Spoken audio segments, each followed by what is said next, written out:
올려드리십시오.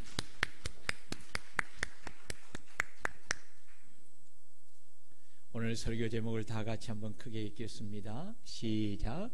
하나님의 영광을 위하여 하라. 어느 여론조사 기관에서 한국인이 가진 의식 조사를 위해 길을 가고 있는 천여 명의 사람을 대상으로 요즘 어떻게 사십니까? 라고 질문을 했더니 세 가지 공통적인 대답이 나왔다고 합니다.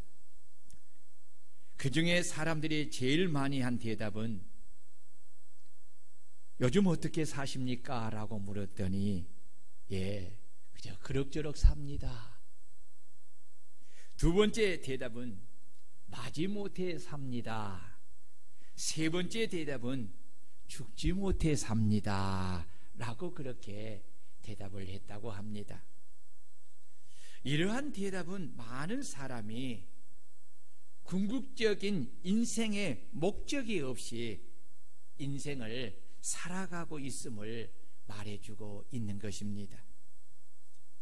인생을 살아갈 때에 어떤 목적을 가지고 삶을 살아가느냐는 것은 매우 중요합니다.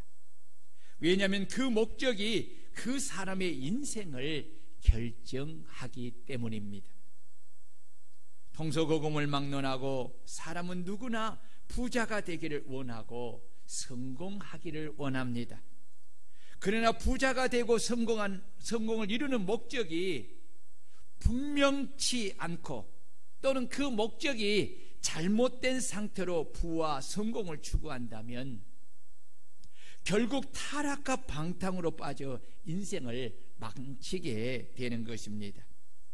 그래서 바울 사도는 디모데전서 6장 9절을 통해서 부하려는 자들은 시험과 올무와 여러 가지 어리석고 해로운 욕심에 떨어지나니 곧 사람으로 파멸과 멸망에 빠지게 하는 것이라 라고 경고했습니다. 그러므로 우리의 삶의 목적을 하나님 말씀 안에서 올바르게 가져야 합니다. 그리할 때 하나님이 주시는 올바른 성공과 유익한 축복과 진정한 승리를 경험하면서 세상에서 선한 영향력을 끼치는 복된 인생을 살 수가 있는 것입니다. 그렇다면 하나님은 말씀을 통해서 우리 그리스도인들에게 어떤 삶의 목적을 가지고 인생을 살아야 한다고 가르쳐주고 있습니까? 첫째는 하나님의 영광을 위하여 살아야 한다라고 말씀합니다. 다 같이 한번 크게 소리 내어서 우리 읽어봅시다. 하나님의 영광을 위하여 살아야 한다. 31절입니다. 그런즉 너희가 먹든지 마시든지 무엇을 하든지 다 하나님의 영광을 위하여 하라. 그렇다면 우리 그리스도인들은 왜 삶의 목적을 먹든지 마시든지 무엇을 하든지 다 하나님의 영광을 위하여 살아야 하는 것입니까?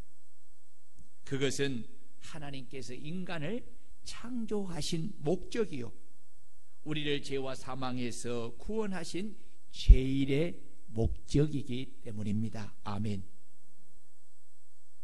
이에 대하여 하나님은 친히 성경을 통해서 이렇게 말씀하십니다. 이사야 43장 7절을 보면 하나님은 내 이름으로 불러지는 모든 자, 내가 내 영광을 위하여 창조한 자를 오게 하라. 내가 그를 지었고 그를 내가 만들었느니라 라고 하였고 21절에서는 이 백성은 내가 나를 위하여 지었나니 나를 찬송하게 하려 함이라. 아멘. 여러분, 하나님께서 인간을 창조하신 목적이 바로 여기에 있습니다. 누구를 위하여 지으셨다고요? 하나님을.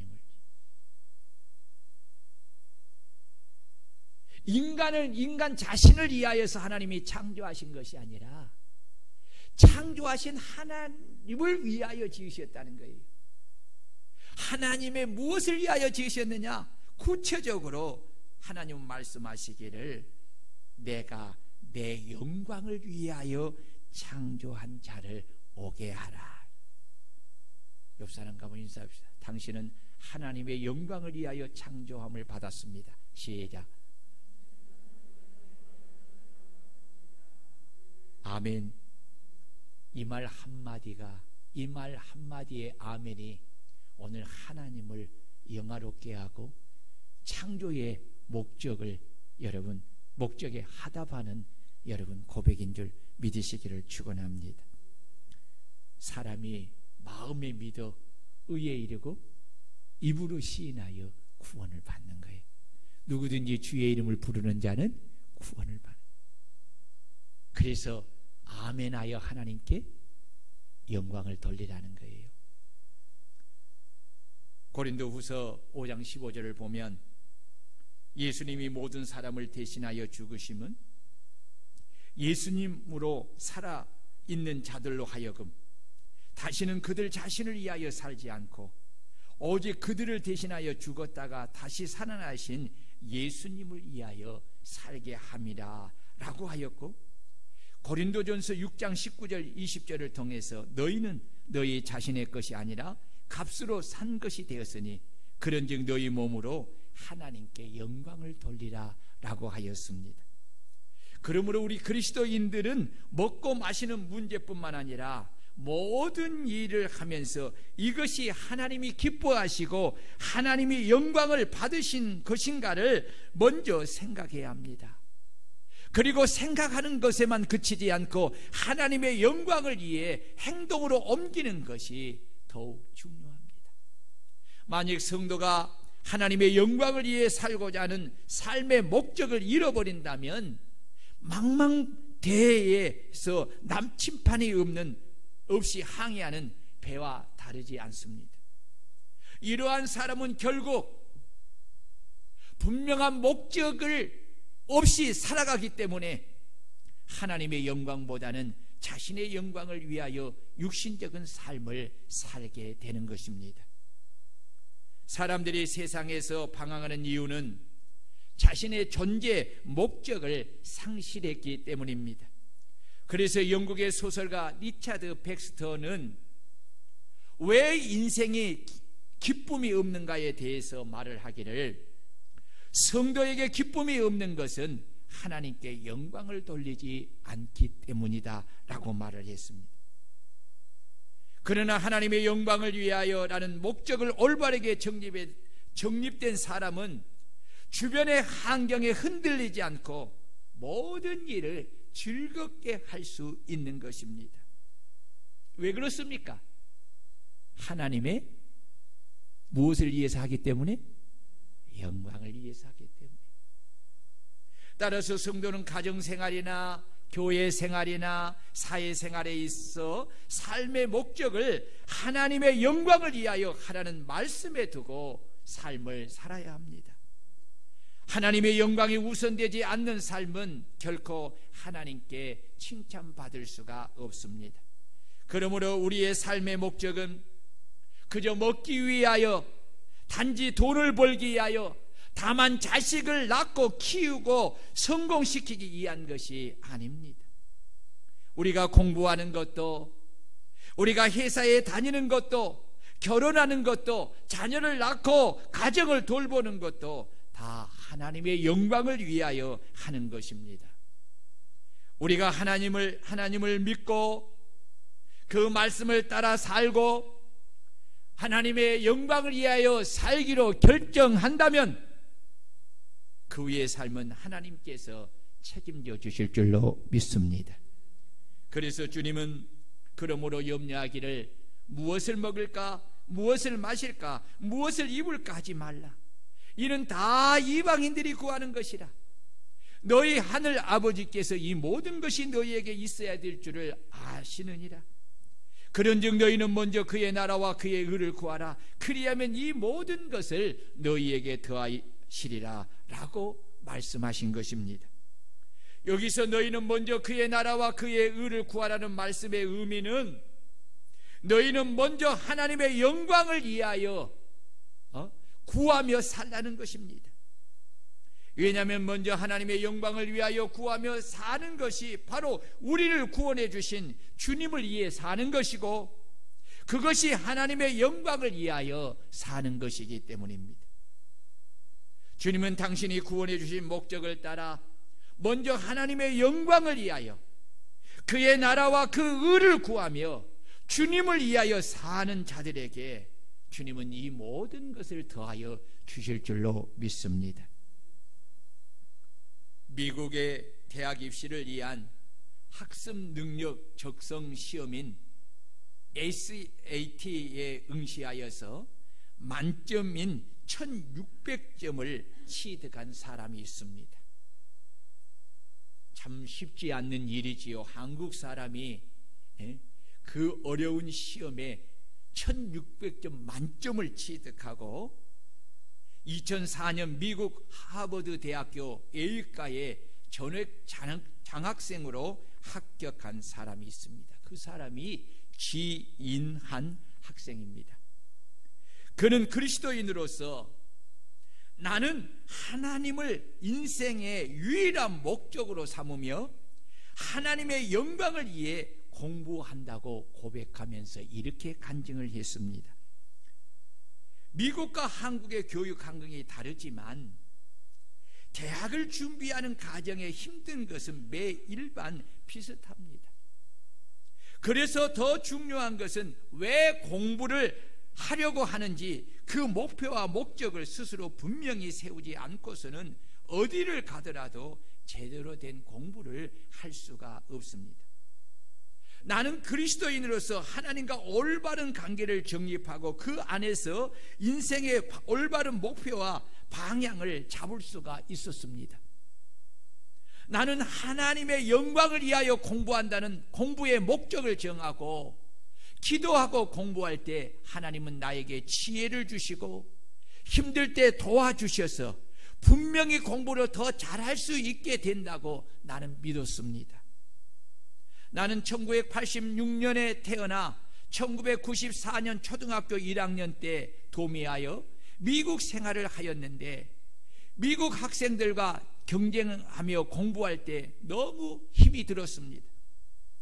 영어가 잘 안 될 때에, 문제가 잘 풀려지지 않을 때에, 단어가 잘 외워지지 않을 때 너무나 많은 스트레스를 받았습니다. 그때마다 나는 나 자신을 위하여 공부하는 것이 아니라 하나님의 영광을 위하여 공부한다고 생각하며 기도하고 열심히 하였을 때에 하나님의 도우심으로 스트레스를 잘 이겨내고 목표한 바를 이룰 수가 있었습니다 라고 간증을 했습니다. 대부분 사람은 유명한 화가인 미켈란젤로의 이름은 기억하지만 그의 스승이었던 보톨도 지오바니라는 이름을 기억하지 못합니다. 어느 날 미켈란젤로 스승인 보톨로가 14살 된 미켈란젤로에게 이렇게 물었습니다. 너는 위대한 조각가가 되기 위하여서 무엇이 필요하느냐라고, 무엇이 필요하다고 생각하느냐 라고 물으니 미켈란젤로는 재능과 기술을 더 닦아야 한다고 대답을 했습니다. 그러자 그의 스승 보톨도는 기술만으로는 안 되고 무엇을 위해 기술을 쓸 것인가를 결정해야 한다라고 말을 한 후에 미켈란젤로를 데리고 밖으로 나갔습니다. 미켈란젤로를 데리고 처음 간 곳은 유명한 술집이었습니다. 스승은 술집 입구에 거대한 조각성을 보여주며 이 조각성은 아름답지만 목적이 술집을 위하여 사용된 것이라고 말을 했습니다. 그리고 어린 미켈란젤로의 손을 잡고 거대한 성당으로 가서 웅장하게 만들어진 천사의 조각상을 보여주면서 물었습니다. 너는 이 천사의 조각상이 마음에 드느냐, 아니면 저 술집 입구에 있는 조각상이 마음에 드느냐? 똑같은 조각상이지만 하나는 하나님의 영광을 위하여 조각이 되었고 또 하나는 쾌락을 위하여 조각이 되어 세워졌다. 내 기술과 재능을 무엇을 위해 쓰기를 원하느냐라고 미켈란젤로 스승이 물으니 어린 미켈란젤로가 이렇게 대답을 했습니다. 하나님을 위하여, 하나님의 영광을 위하여 쓰겠습니다. 미켈란젤로는 모든 작품을 만들 때마다 그 작품을 만드는 목적이 오직 하나님의 영광을 위하여 라는 그 마음을 가지고, 그 목적을 가지고 그렇게 그림을 그리고 조각을 했어요. 그래서 여러분, 그 누구도 남길 수 없는 불후의 그러한 그림을, 조각을 남기게 된 것입니다. 여러분, 여러분들의 삶의 목적은 무엇입니까? 여러분들은 어떤 목적으로 공부하고, 어떤 목적으로 회사를 다니고, 어떤 목적으로 결혼하고, 어떤 목적으로 자녀를 낳고, 어떤 목적으로 사업을 하며 돈을 벌고자 합니까? 어떤 목적으로 먹고 마시는 것입니까? 그 목적이 하나님의 영광을 위함입니까? 아니면 나 자신의 영광을 위함입니까?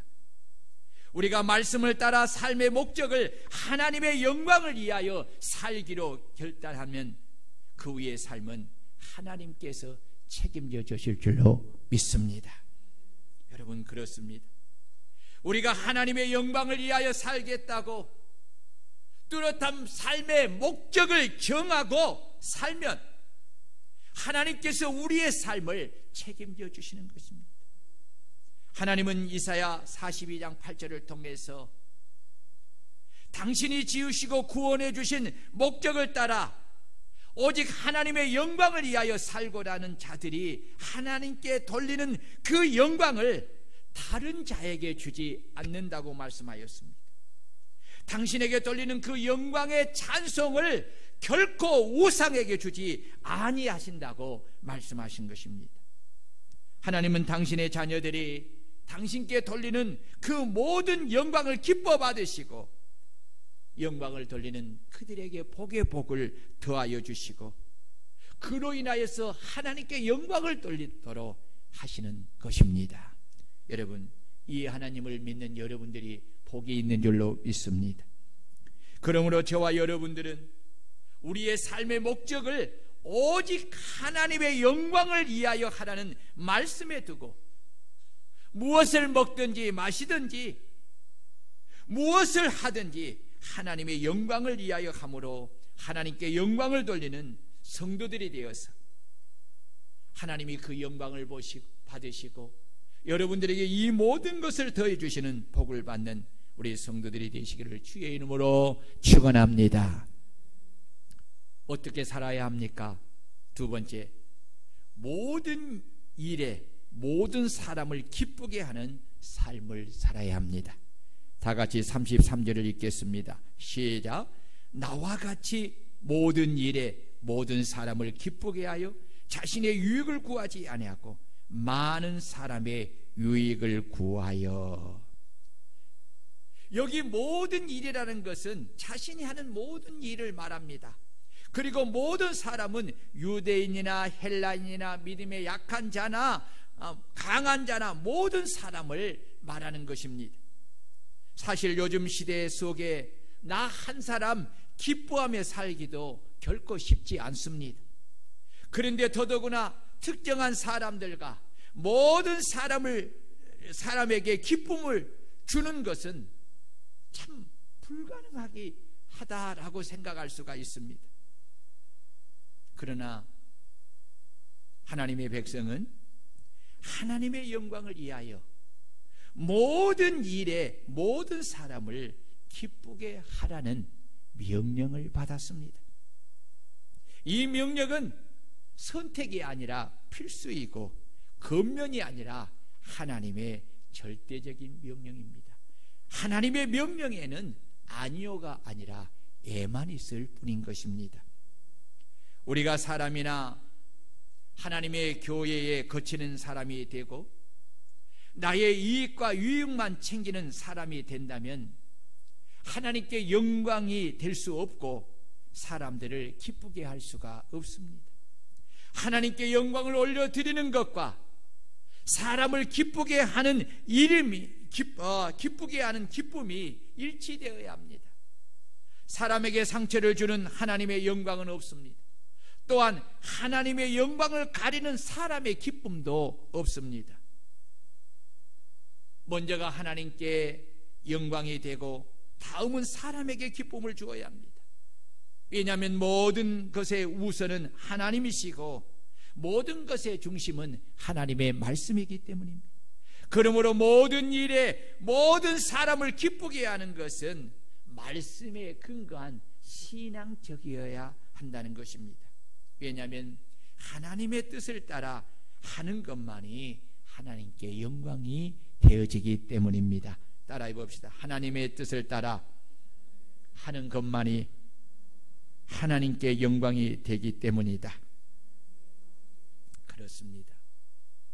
우리가 모든 일에 모든 사람을 기쁘게 하려면 바울 사도와 같이 자신의 유익을 구하지 아니하고 많은 사람의 유익을 구해야 합니다. 그러기 위해서는 먼저 하나님의 영광을 위하여 자기 자신을 희생하여 모든 사람을 섬기는 종이 되어야 합니다. 이것을 실천하신 분이 바로 바울 사도가 본받은 우리 주 예수 그리스도이십니다. 예수 그리스도는 당신의 유익을 구하지 않고 오직 많은 사람의 유익을 구하여 당신의 몸을 십자가에 희생하여 죽으심으로 믿는 많은 사람을 구원하였습니다. 이것이 바로 우리가 우리의 유익을 구하지 않고 많은 사람의 유익을 구하여 그들을 기쁘게 하는 목적이요 희생의 이유입니다. 한마디로 교회의 덕을 세워 많은 사람에게 복음을 전하여 그들을 구원하고자 함입니다. 그러므로 우리는 나의 유익보다 모든 사람의 유익을 구하는 삶을 살아야 합니다. 유명한 철학자요 교육학자인 프랜시스 베이컨은 이 세상에 세 종류의 사람이 있다고 하였습니다. 첫째는 개미형과 같은 사람이 있습니다. 이 사람은 근면하고 성실하게 살아갑니다. 다른 사람에게 해를 끼치지도 않고 그렇다고 남에게 유익을 끼치지도 않고 오직 자기만을 위하여 사는 사람입니다. 둘째는 거미형과 같은 사람입니다. 이 사람은 함정을 파놓고 숨어서 때를 기다리다가 남에게 해를 가하고 고통을 주는 사람입니다.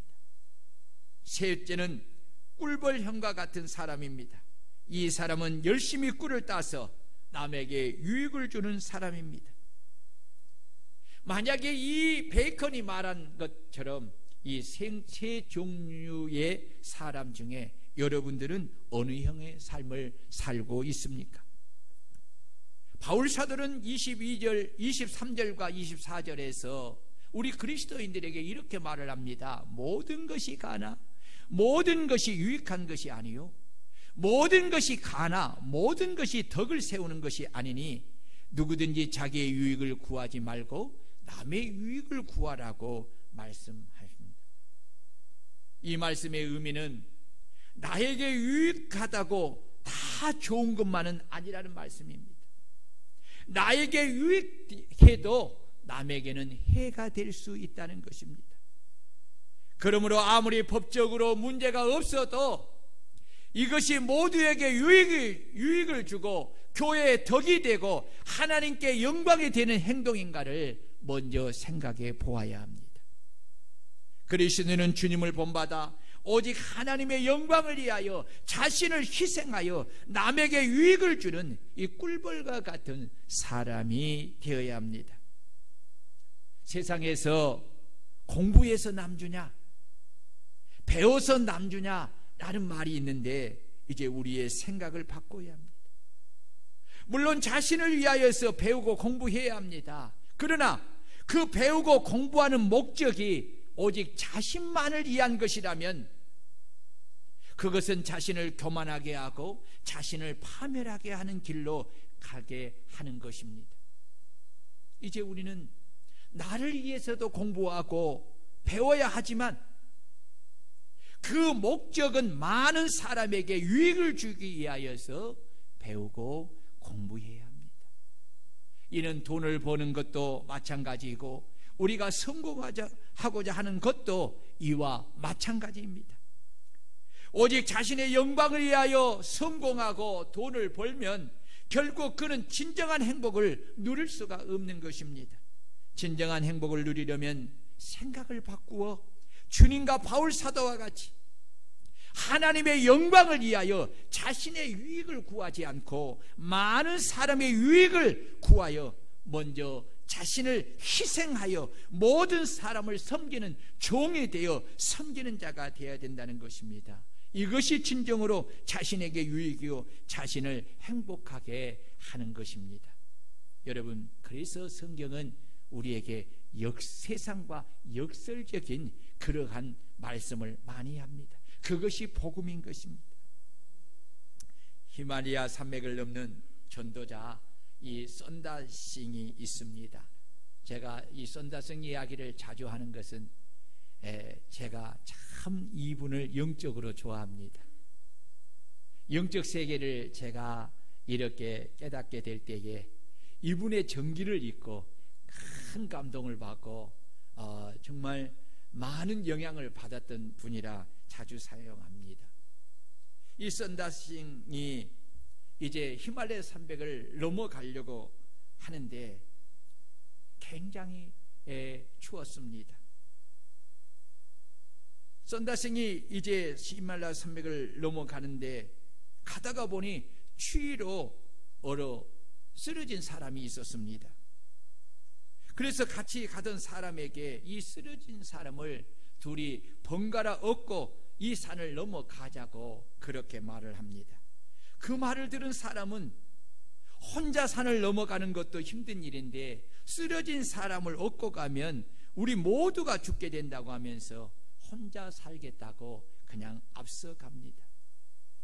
선다싱은 그냥 쓰러진 사람을 버려두고 갈 수가 없어서 그 쓰러진 사람을 업고 산에 올라가다 보니 쓰러진 사람의 몸의 무거움으로 인하여서 몸이 열이 나고 그 열로 인하여서 업고 갔던 그 사람이 깨어났습니다. 그리고 산을 넘어가는데 멀리서 한 사람이 또 쓰러져 있는 것을 발견하게 가서 보니 그 사람이 죽었습니다. 그 사람을 가만히 보니까 그 사람이 누구냐면 혼자 살겠다고 앞서간 사람이었습니다. 하나님은 자신의 유익을 구하는 이기적인 사람보다 남을 위하여 자신을 희생하는 사람을 기뻐하시고 그에게 복을 더하여 주신 줄로 믿습니다. 미국의 신문기자 필립 앤씨는 40년 동안 기자 생활을 하면서 무려 8,000여 명의 유명한 사람들을 인터뷰했습니다. 그 많은 인터뷰 끝에 그가 깨달은 바를 그의 해고록에서 말을 했는데 그 해고록을 보면 인생에는 스타형과 서브엔트형에 있다고 그렇게 수레했습니다. 스타형은 자기만 있으면 자기 기회만 있으면 자기 자랑만 하는 껍데기뿐이지만 서브엔트형은 그저 어떻게든지 섬기려는 자세를 보인다고 합니다. 나보다 다른 사람을 생각하고 다른 사람을 기쁘게 하고 다른 사람을 이롭게 하고 기회만 있으면 자신을 희생하여 섬기려는 마음으로 삽니다. 이것이 바로 우리 그리스도인의 삶이요 하늘의 스타가 되는 길인 줄로 믿습니다. 예수님께서는 섬기는 자가 높임을 받는다고 하였습니다. 나 자신을 희생하여 하나님을 사랑하고 이웃을 사랑하면 그것이 바로 율법을 다 이루는 것인 줄로 믿습니다. 교회는 주님의 몸에 지체인 성도들에게 이웃 중에 가장 가까운 이웃이요 한 몸입니다. 우리 지체된 교회를 위해 나 자신의 유익을 구하지 말고 교회 공동체의 유익을 위하여 우리 자신을 기꺼이 희생하며 섬기는 성도들이 되어야 합니다.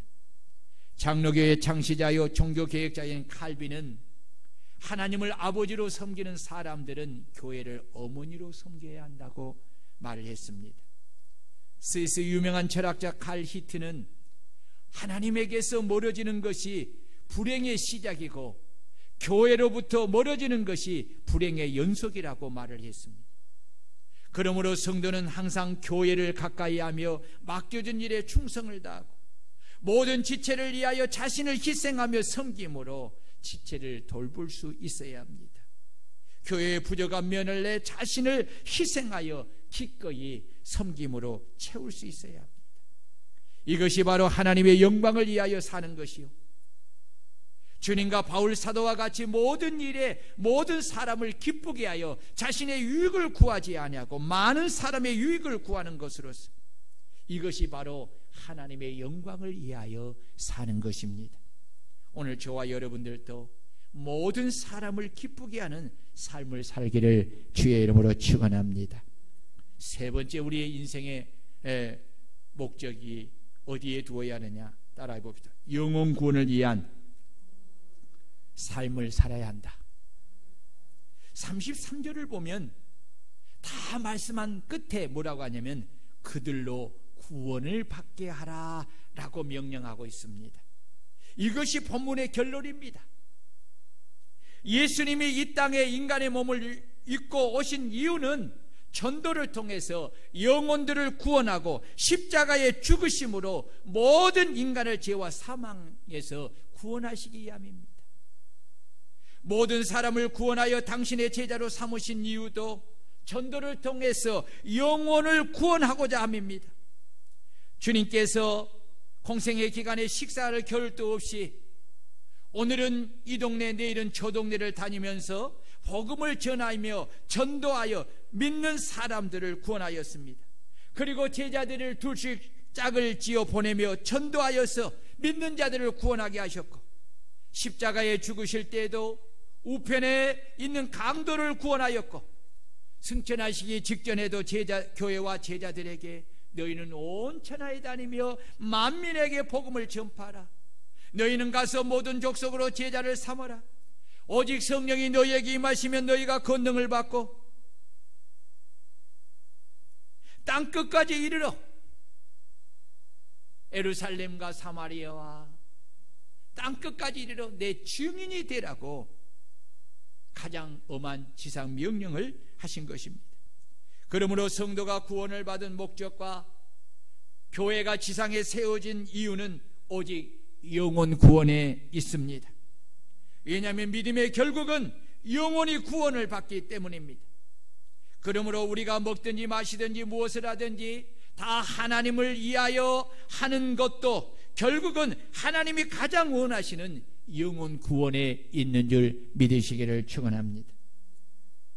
그러므로 우리가 하나님의 교회에나 모든 사람에게 거치는 자가 되지 말아야 하는 것도, 그리고 예수님과 바울 사도를 본받아 모든 일에 모든 사람을 기쁘게 하는 것도, 그리고 자신의 유익을 구하지 아니하고 많은 사람의 유익을 구하는 것도 모두가 다 이로 인하여서 모든 사람이 구원을 받게 함인 것입니다. 결과적으로 모든 목적이 영혼 구원에 있는 것입니다. 여러분, 우리는 하나님의 선택을 받아 일찍 구원을 받고 영생을 소유한 성도들로서 우리는 복음에 빚진 자들입니다. 아멘. 우리의 일생을 다 바쳐도 못 갚을 큰 은혜의 빚을 졌습니다. 우리가 받은 그 은혜를 감사해서라도 우리는 한 영혼이라도 구원하는 일에 목표를 두고 인생을 살아야 합니다. 나만 천국 가겠다는 것은 비양심적인 것입니다. 예를 들어 어떤 병을 치료하는 특효약을 발견한 과학자가 있다고 합시다. 그는 그 치료하는 약을 발견했는데도 불구하고 혼자만 알고 있다면 그것을 어찌 선하다고 말할 수가 있겠습니까? 열왕기하 7장을 보면 아람 군대의 포위로 사마리아 성이 굶주려 죽어갈 때에 하나님의 역사로 말미암아 아람 군대가 도망을 갑니다. 병자들이 먹을 것이 없어서 굶어 죽을 바에 차라리 거기 가서 우리가 음식을 먹고 만약에 죽으면 죽자 하고 가서 보니 아람 군대는 다 도망갔고 거기에 전리품만 무수히 남아있는 것입니다.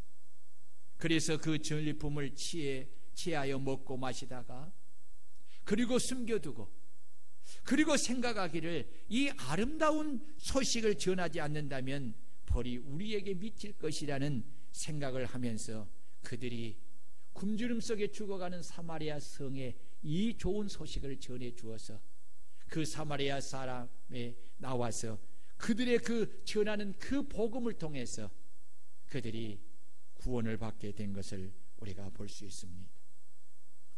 여러분, 복음 전도 역시 이와 마찬가지입니다. 파수꾼인 우리가 복음의 나팔을 불어 믿지 않는 자를 깨우지 아니하므로 우리 때문에 지옥 간다면 그 책임은 누가 져야 하겠습니까? 그래서 바울 사도는 고린도전서 9장 16절에서 내가 복음을 전할지라도 자랑할 것이 없으면 내가 부득불할 일입니다. 만일 복음을 전하지 아니하면 내게 화가 있을 것이미로다 라고 한 것입니다. 예수님께서도 요한복음 6장 39절에서 나를 보내신 이의 뜻은 내게 주신 자 중에 내가 하나도 잃어버리지 아니하시고 마지막 날에 다시 살리는 이것이라 라고 하였습니다. 하나님이 가장 기뻐하시는 뜻은 예수 그리스도를 믿고 그 믿음을 통해서 그들이 구원을 받는 것입니다. 그러므로 우리가 일생을 살아가면서 받은 가장 큰 복은 예수 그리스도를 믿고 구원을 받은 것인 줄로 믿습니다. 그러므로 우리는 복음 전도자가 되어 반드시 믿지 않는 자들에게 가서 그들이 듣든지 아니 듣든지 그들이 우리를 환영하든지 아니하든지 우리를 박해하든지 우리는 반드시 그들에게 가서 복음을 전해 주어야 합니다. 주님은 믿고 세례를 받는 사람은 구원을 받을 것이요 믿지 않는 사람은 정죄를 받으리라고 하였습니다. 바울 사도는 주 예수를 믿으라 그리하면 너와 내 집이 구원을 받으리라고 말씀하시면서 가족 구원의 사명이 우리에게 먼저 믿는 우리에게 주어졌음을 말씀하신 것입니다. 여러분, 전도와 선교는 선택이 아니라 반드시 해야만 하는 의무이고 이것을 위하여 우리가 구원을 받은 것을 명심해야 합니다. 그러므로 우리는 일생을 다 바쳐서 한 사람의 영혼을 구원하기 위하여 전도하고 선교하여 많은 사람들을 구원하고 그들로 인하여 하나님께 영광을 돌리는 그리스도인들이 되어야 될 줄로 믿습니다. 여러분, 올해도 다 지나가지요. 엊그제 시작한 것 같아도 1년이라는 세월을 지나갑니다. 여러분, 1년을 지나가면서 여러분의 삶에 어떤 열매를 맺고 있습니까? 이런저런 여러 가지 열매가 있을 것입니다. 그러나 하나님이 가장 기뻐하는 것은 여러분들에게 주어진 이 전도의 사명을 감당하여 믿지 않는 자들에게 이 그리스도의 복음을 전하여 그들을 구원하는 것입니다. 사랑하는 여러분, 복음을 전하는 이 사명을 여러분의 삶의 목적을 주시기를 축원합니다. 중국의 선교 아버지라고 불리우는 여러분이 잘 아는 허드슨 테일러 선교사님이 계십니다. 그는 오직 하나님의 영광을 위하여 중국인들과 함께하며 그들을 위해 헌신하겠다는 다른 마음으로 평생을 중국 선교에 힘썼습니다. 실제로 선교사님은 중국인들처럼 옷을 입고 머리를 그렇게 하고 중국의 온 지역을 돌아다니면서 51년간 51년간 복음을 전하다가 천국에 가셨습니다. 선교사님은 중국의 시골로 들어가서 어렵고 힘든 사람에게 복음을 전했습니다. 그러다가 병에 걸려서 5년 동안 큰 고통을 당하기도 했습니다. 무엇보다도 이 선교사님에게 큰 고통은 가족을 잃은 것입니다. 1867년도에 선교사님의 큰딸이 선교지에서 폐렴으로 죽고 3년 후 2월에는 아들 사무엘이 결핵성 장염으로 죽고 그해 9월에 태어난 지 20일밖에 되지 않는 아들 노엘이 또 죽고 그로부터 13일 후에는 사랑하는 아내가 세상을 떠났습니다.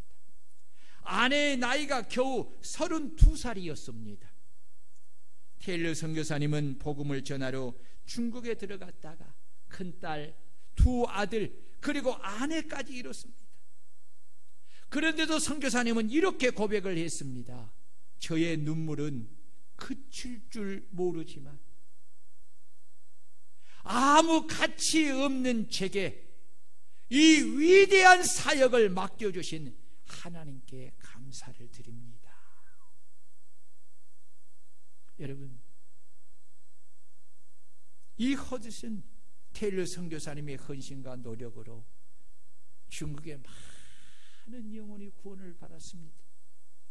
중국 내지 선교회를 통해서 중국의 모든 성에 선교사가 파송이 되었고 1914년에는 중국 내지 선교사가 세계 최대의 선교단체가 되었습니다.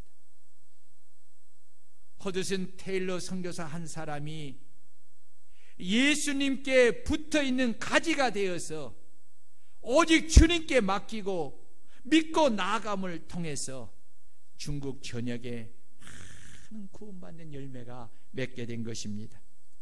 1949년 중국이 공산화된 이후에 모든 선교사를 추방하고 교회 문을 닫았을 때 중국에는 약 100에서 250만 명 정도의 그리스도인이 있었다고 합니다. 그러나 그로부터 70년이 된 채 되기도 전인 지금의 중국에는 1억 명이 넘는 그리스도인이 생겨났습니다.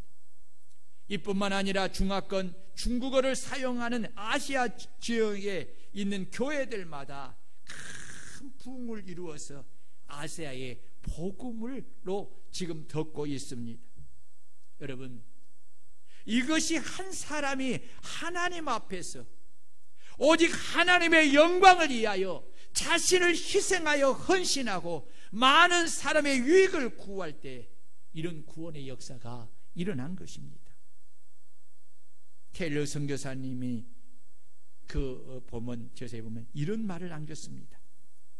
우리 그리스도인들은 이 세상 사람들을 살리기 위해서 우리의 생명을 버릴 준비가 되어 있어야 합니다.